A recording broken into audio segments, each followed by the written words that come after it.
Hello mga bossing, share ko lang ngayon. Tayo ay papasok na sa trabaho.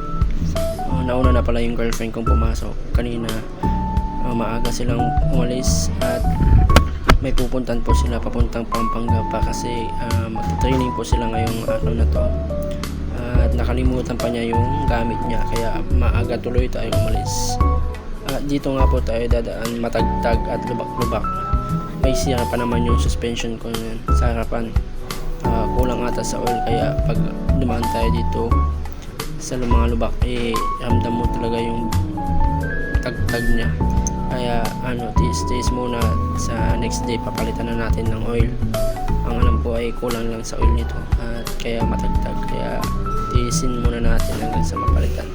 At ito, palabas na ako sa aming lugar at yan, sobrang tagtag, grabe talbog. At yun na nga, palabas na tayo at napansin ko tong isang tropa natin na naghihintay ng masasakyan, kaya sasakyan na natin para hindi na siya maghintay at malate sa kanyang klase. Pag may mga ganyang scenario guys, kapag tropa nyo guys, isakyan nyo na para hindi naman sila malate sa kanilang pupuntahan o makapagtipid pa sila at yun, matulungan mo pa sila.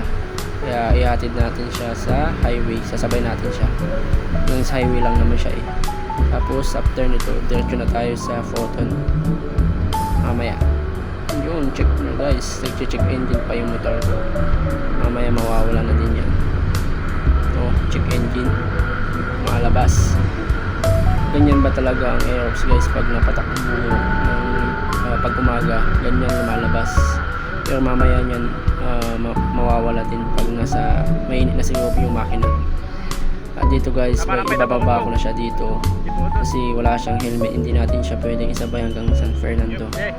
May lakad pa naman ako, pupuntahan ko pa si Jasmine doon sa Photon guys, kaya dyan ko na lang muna siya dyan at pupunta na natin si Jasmine para may bigay natin yung gamit.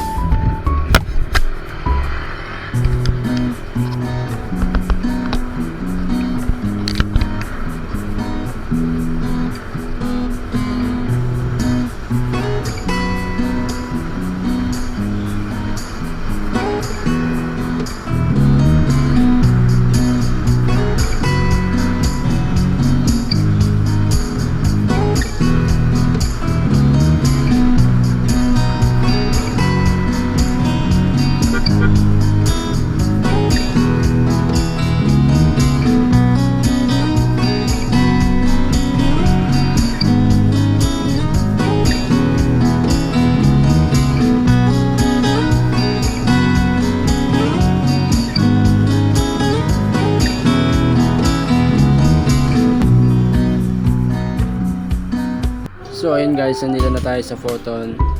Ibibigay na natin yung gamit niyang naiwan, yung tablet niya. Iniwan niya kasi gagamitin niya pala. Hintayin lang natin siya makalabas at iabot na natin to. At yan na nga, palabas na po siya, si Madam. Iwan pa more ang gamit. At yun, inabot na at inabot niya na din sa akin yung cellphone. Palitan lang muna kami.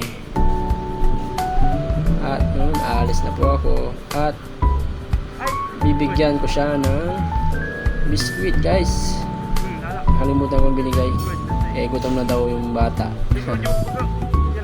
Kaya yun, binigyan na lang natin para may makain siya. Nagreklamo na hindi pa daw siya kumain ng magahan At yun, paalis na rin po tayo at papasok na din po ako sa trabaho. Salamat po sa panonood guys. Sa susunod po ulit.